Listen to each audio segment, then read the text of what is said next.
Our genetic algorithm has performed 9 two-round tourneys, going through the two tribes that we've got, green and blue. And during each of the tourneys, it has done a few things, as I mentioned in the theory video, which I won't go into too much detail. It has deleted the weak ones. It has made the rest of its family more like the one that won, and then it breeds the decks together to form new decks, which it then pits, which then get used in future tournaments. Already we're seeing green dominate quite a bit. As you can see here, 5 out of the top 7 are all green. There's been 2 good blue decks here, but green is winning most of the points. There is one green deck here at the bottom that didn't do very well. It looks like a Generation 1 deck, so it was a deck that was a result of breeding and just didn't go very far. But green seems to just be crushing it. So now we're about to do what I call an Apex tournament. An Apex tournament is that instead of taking random decks like it has been for the last 9, is it will take the best decks from the pool. So as you can see, this has 7.22, 5.8.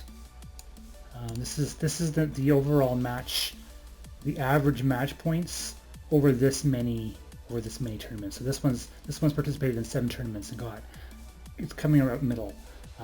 Not doing great, but not doing enough to be killed. Green. And you see more of the same thing with green, except that the average is a lot higher. Like I said, green's been killing it. This one here has 0.888 average match percent over 3 tournaments. Generation 1 deck here has gotten 3 tournaments in for 0.7777777777. All lucky 7s. So while we're here, let's have a look at that deck.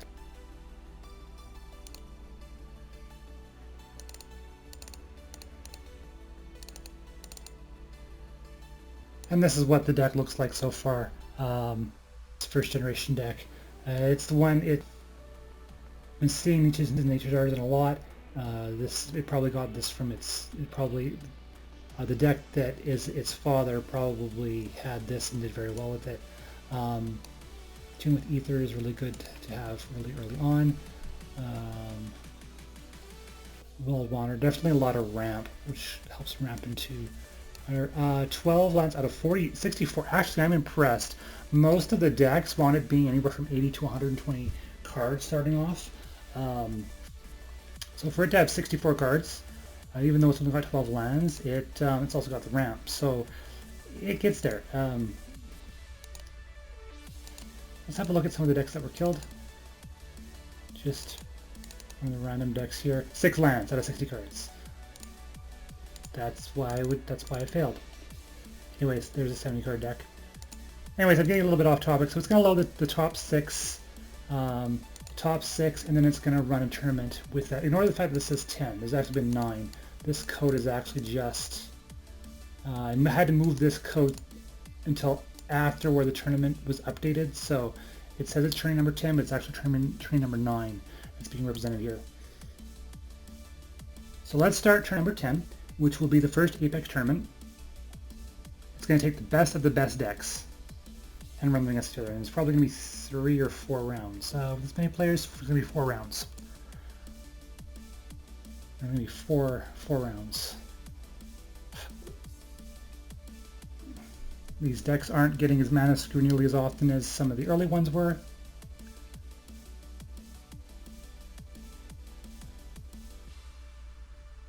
And it's stalling to a draw. Sorry, they each won 1. This one's probably going to be a draw.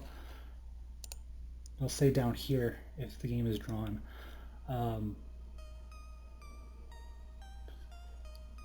And no, somebody won that one.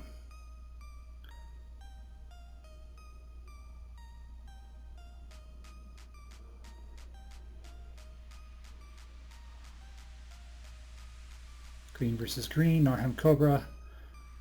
It likes Narhan Cobra. It likes Sage of Salia's Claim too. Likes is too strong of a word. The way this is set up is it doesn't like individual cards. It doesn't actually look at individual cards and decide what to use. It likes results. So decks that do really well tend to have Sage of Salia's Claim tends to be in a lot of the decks that do really well. You'll notice the Sky Skiff there. That's the same thing. It can't really tell the difference between a Sky Skiff and a Smuggler's Copter because it doesn't actually use the looting property of Smuggler's Copter. So the only difference is the Smuggler's Copter has 1 power. I've seen decks run one or the other. The first half of the tournament, or sorry, the first round is fairly evenly split between green and blue. Generation 1 decks moving to the top, which is to be expected.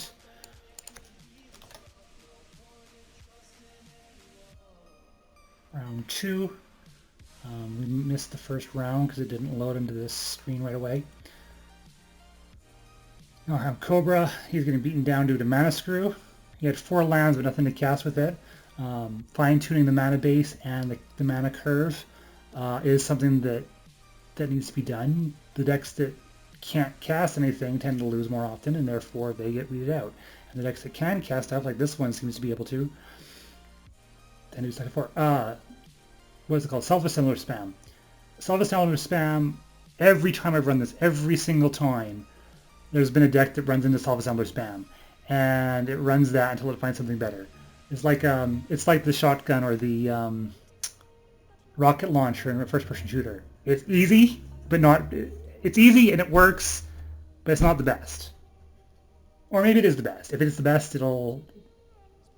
Who knows? Maybe there'll be more be more assembly workers in the next set. Walls tend to draw games. In the simulations that I've run this before, the walls tend to get taken out because draws count as a loss. So if, let's say, 2 people win 1 game and then they draw twice, then the match is considered a draw, even though somebody won 1. It's because I want to discourage draws. And draws count as being 1 match point for both players, which is the same as if you had lost 2-1. So draws tend to be really, really bad for your chances of survival. It'll load. We missed the game again. Lotus Petal. I want to see... I'm letting them keep the masterpieces that they draw out of packs, just because I want to see how insane the decks are that they can create that use them. I will eventually take them out, but for now I'll let them have fun with them. Oh, there's assembly worker spam. Sky skips as well.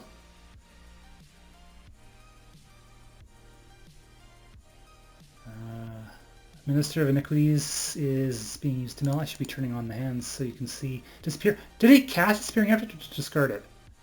I'd be very surprised if it cast it because the AI is not supposed to use that. I thought.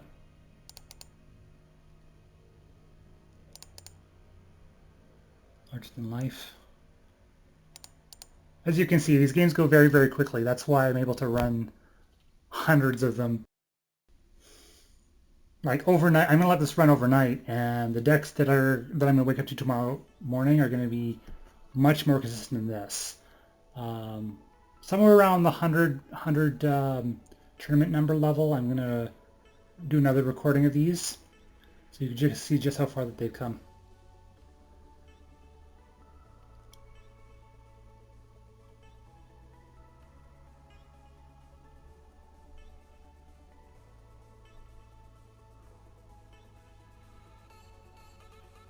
And this is another board state stall.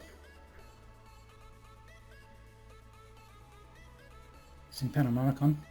Oh, he's got Smuggler's Copter. Nice. Don't always see that. Don't always see that early.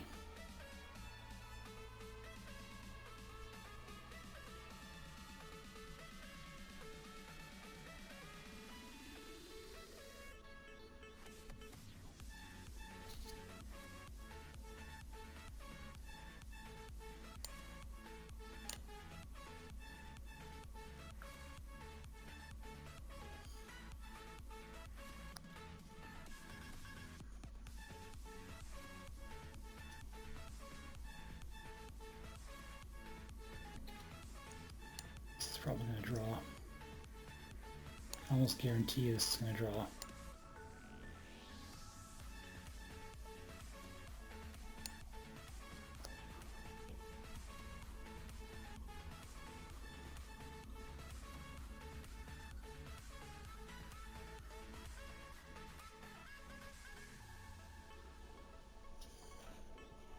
All these Thopters are part of it. This Whirler Maker creates so many Thopters that the computer can't deal with. We're in a format without Declaration of Stone yet. Draw. And then the last match just zoom by. So only 3 rounds out of 4. This Blue Pride deck is definitely taking the cake. Basically drawn. Some of them lost the game, and so that affects our tiebreakers.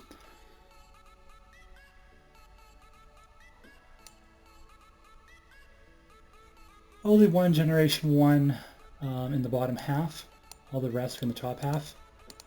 That's not typical. Generation 1 decks can be weak and not go anywhere, but these ones tend to have done better. Last round.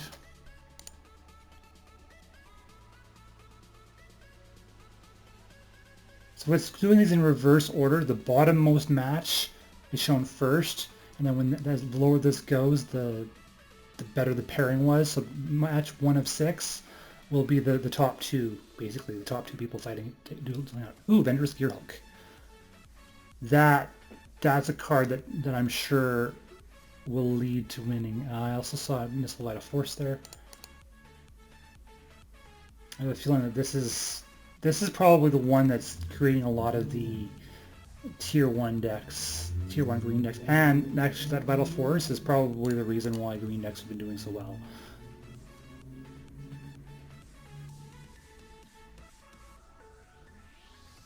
Perpetual Timepiece is basically a self-mill. The computer doesn't know how to use it, so it just mills every turn, which would be great in Delirium, but there's no Delirium in Kaladesh alone.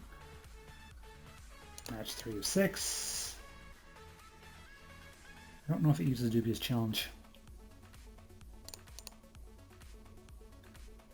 Match 2 of 6. Next one is the top pairing. 1 of 6. It's going so quickly I can't make comments. Ether Meltdown. And that's it. And the top 3 are all green. And then all the blue decks. Like, literally, the top 3 are all green. With the same match wins. Beaten out by, some of them had game losses. Just unbelievable. This green deck, though. Let's have a look at this green deck. 8244.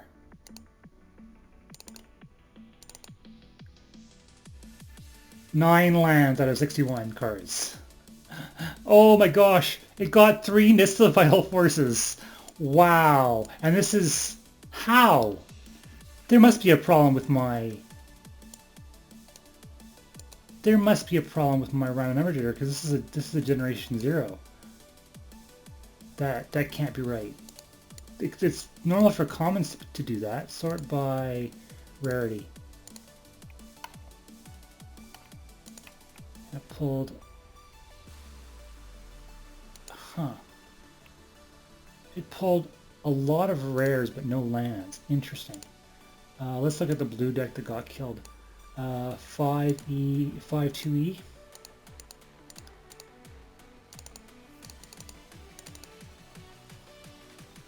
Killed my decks.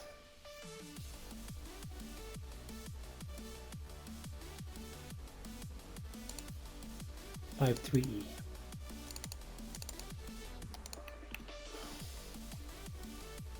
Paradox Alchemy, which is a card that I can't use. I'm pretty sure. 15 land. Oh, out of 92. Yeah, no. It's nowhere near consistent enough. Now let's look at the, well, let's look at the blue Pride deck that did the best. And I want to look at all three of these green decks. This is 8-9F index. 11 lands out of 61. Low for a human built deck, but it doesn't know that. I'm pretty sure this is about where all the decks are, so it does well enough. It's running Kasger.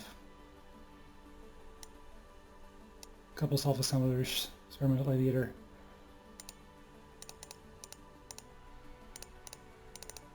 Now these green decks.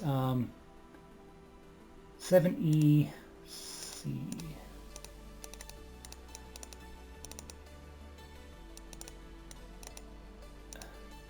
$16 lands out of 71. There's an Isabel Force. I noticed that there's usually one or two of these in the best deck. These three cards here, like I said, I ran this once before to about Generation 10, and this tends to be a set that wins a lot. Plus Vendor's Gearhook. That time around, it was always these decks and Vendor's Gearhook every single time. 4 Long Tusk Cubs. Again, this is a completely random deck. I don't think this is a deck card that it uses. Second up, 50B. Oh yeah, this is the one with the mythic.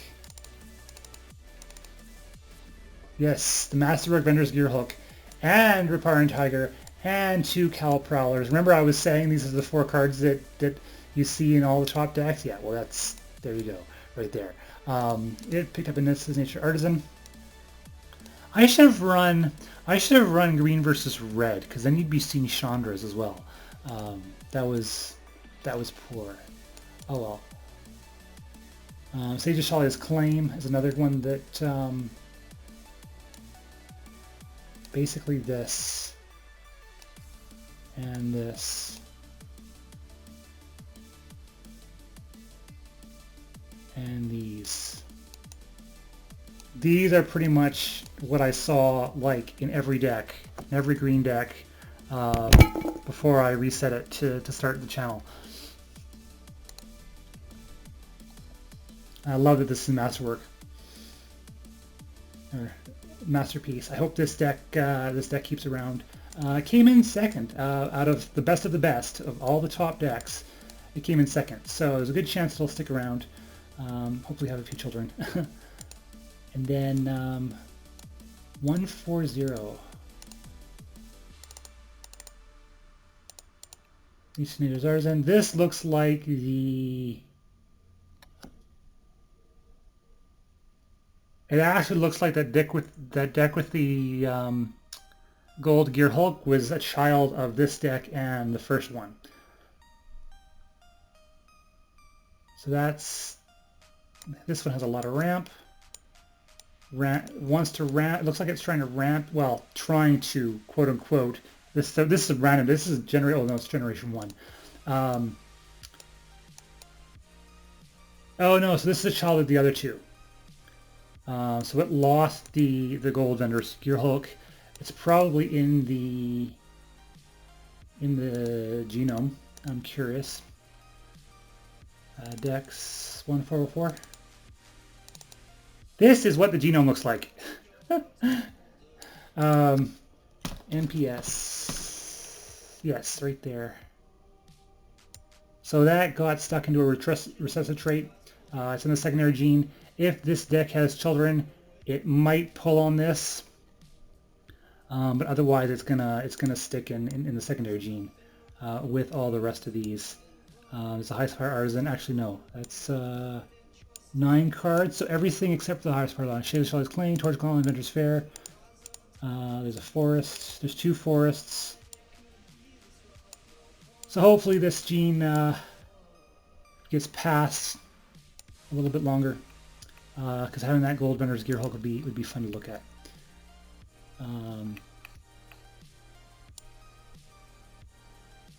Anything else interesting to note?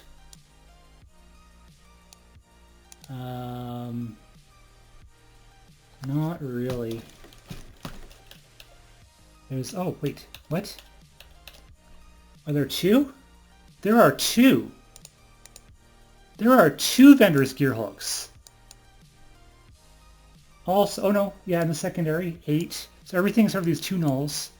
Iron League Theater, Europol Guide, Nissa Battle Force. Oh my gosh. Wow.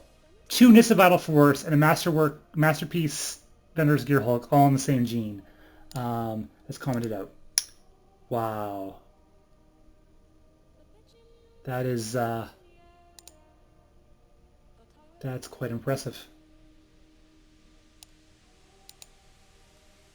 It's quite impressive. So hopefully this has some children and some of those genes get made primary. Oh, are they active? That's the other question.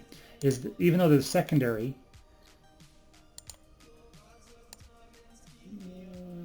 yep, this one's active. And the other one, where is it? The other one is also active. So they don't even have to toggle between true and false. They just have to be made primary. Awesome. So hopefully that happens. It's bound to happen. It's bound to happen. So got a couple Nissa Battle Forces. Got a couple. It's got Nature's Artisan right here. It's got Caliprawler. Although it might lose some of this. I don't know. What does it lose if those flip?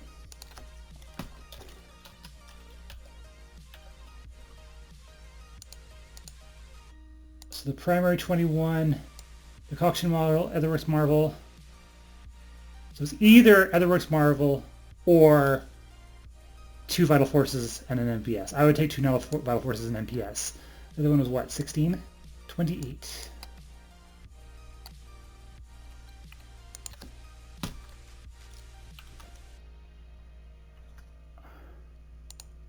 Appetite for the National Tune with Ether, Sky Skiff. Console Sky Skiff. It's only got the 1 appetite for the National Tune. No, it's got 2. So basically, it loses some of this in exchange for that Masterwork Gearhulk. I would hit the Masterwork Gearhulk. But that's the fun of the genetic algorithms, and that's why I have the recessive genes. A lot of people that do genetic algorithms, it's just one line. This allows traits to skip and come out all at once and do something new. So I'm going to run this overnight and probably tomorrow when I'm at work. So probably in about 24 hours there will be 100 decks. The decks actually mutate faster than what you've seen. I was showing them one at a time so you can see what's going on. Normally I run max games 3, which means that instead of running them one at a time, it actually runs them 3 at a time. And I also have it set up, or I will have it set up as soon as I turn it on. I also wrote this handy little Python program. When this saves at the end of a round, it creates a token saying, "Hey, reload the game," basically. And so that's what this does. Very, very, very simple program using Windows 32 API. If you ever wanted to do something like this, that's how you do it. So all I have to do is I have to start it up, and it says hello, and I click here and I hit Q, and it just runs it for me. And so it can run overnight, running 3 matches at a time. Yeah, and when I get to at least 100 tournament level, it'll probably happen when I'm at work.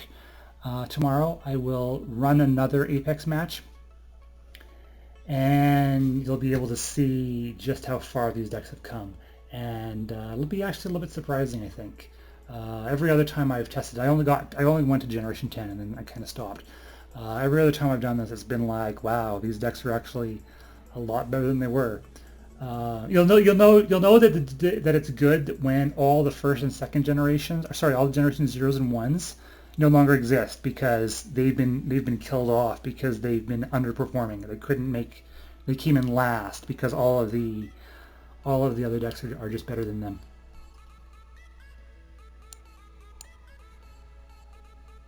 So thank you very much for watching. If you enjoyed this video, give us a like down below. I'll see you in the next video when I put up the Apex match after tournament number 100.